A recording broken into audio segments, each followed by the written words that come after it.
Hi guys, welcome back to another video this week. I'm glad you guys are back for a brand new recipe. This is our first video of 2021. Some family problems have already been resolved, so I should have more time to post every single week now. We're going to be coming up with new recipes to post, so please leave a comment down below on what other recipes you would want us to make next.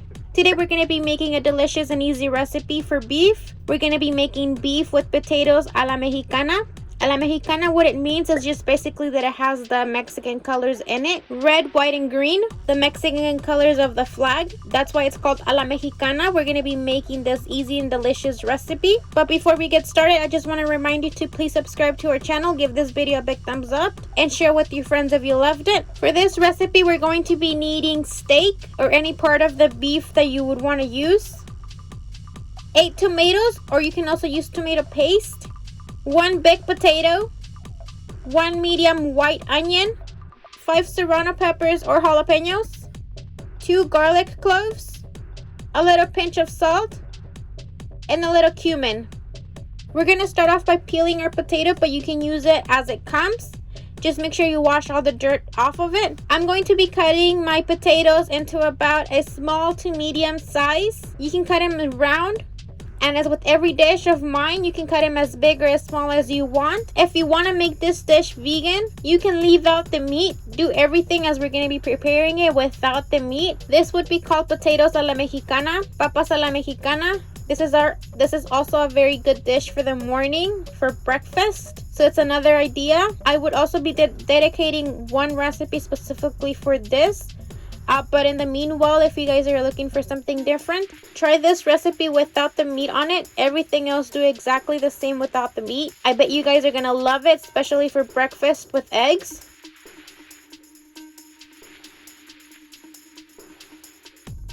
Next thing, we're gonna be cutting our tomatoes. I'm gonna be using about 8 tomatoes just because I want this to be very saucy. You can also blend 3 to 4 tomatoes.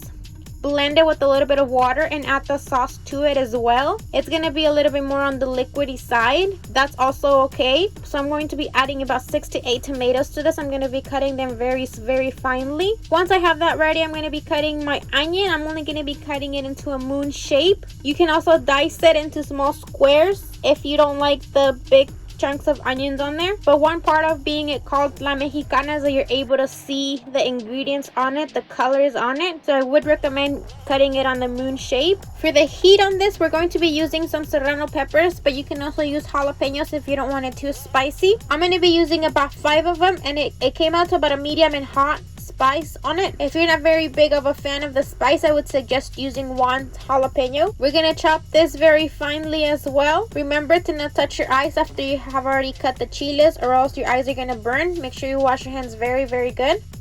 My 2 garlic cloves, I'm going to be cutting it very finely. If you don't mind the chunks of garlic on there, just cut it into however big or small you want it.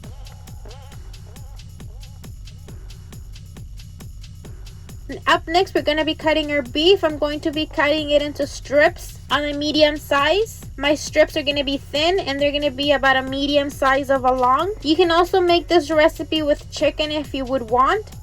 Just cook your chicken with water, onion, garlic, and salt.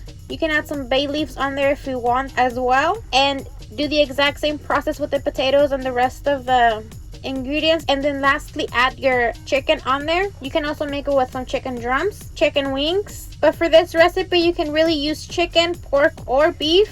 Now that we have all of our ingredients cut up, we're going to move on to the stove. On the stove, on a pot, we're going to be adding a little bit of vegetable oil. Once the oil has been heating up, we're going to add our potatoes. We're going to fry our potatoes. Make sure you move them constantly until they have a golden brown color on them. Add a little bit of salt to your potatoes. Your salt is going to be to your taste.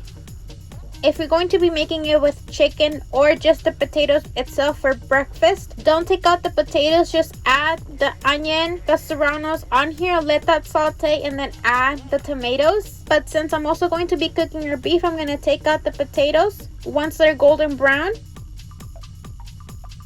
On that same little bit of oil that's left over on there, I'm going to add my beef directly on there. I'm going to fry my beef for about 30 seconds. Add a little bit of salt to this. Salt is going to be to your taste. Once you have added the salt, go ahead and cover this for about 30 seconds.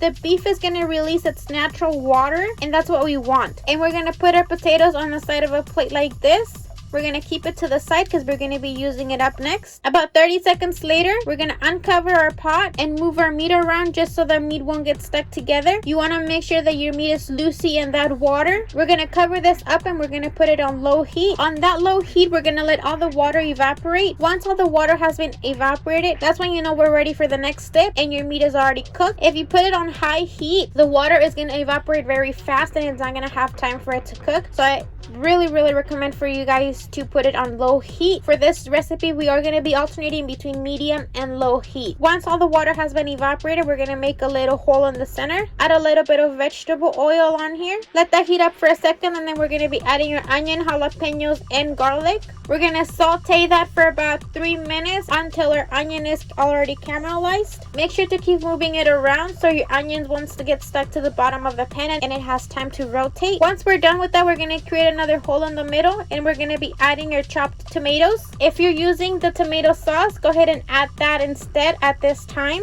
Tomato sauce that comes already on a can, or a little bit of a tomato paste with water, that would work as well. We're not going to move it very much. We're just going to spread the tomatoes all over around and we're going to cover this. We're going to let this cook here for about 5 minutes on medium heat. Now the tomatoes are going to release a little bit of water, so that's okay. Just keep an eye on it so it won't dry out.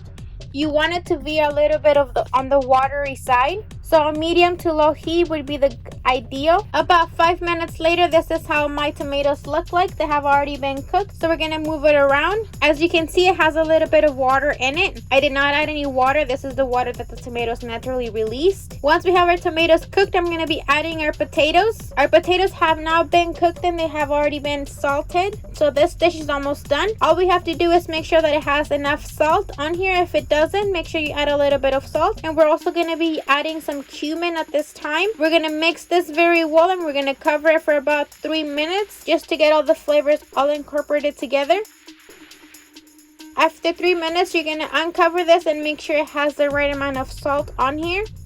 If it does, go ahead and turn off your stove and this dish is ready. You can serve this with a side of rice and a side of frijoles, beans. It's something easy and quick that I did under about 30 minutes. The hardest thing of this was just cutting all of the tomatoes, but I promise you it's going to be worth it. And this is the end result for our recipe. I hope you guys enjoyed it. Give it a big thumbs up if you liked it. Share with your friends if you loved it. Don't forget to comment down below what other recipes you would want us to make next. Like I said, some family problems have already been resolved, so I should have more time to upload every week again. So remember to leave me your comments down on what recipes you would want me to make next. If you recreate any of our recipes, don't forget to tag me on any of my social media. You can find me as Anahid Trejo. I have the same picture as I do here on YouTube on every single platform. Don't forget to subscribe to our channel so you can be part of our family and you can get notifications every time that we upload a new recipe. I hope you guys had a wonderful beginning of the year. 2021 should be better. We should make it work. And we'll see you guys next week. Bye!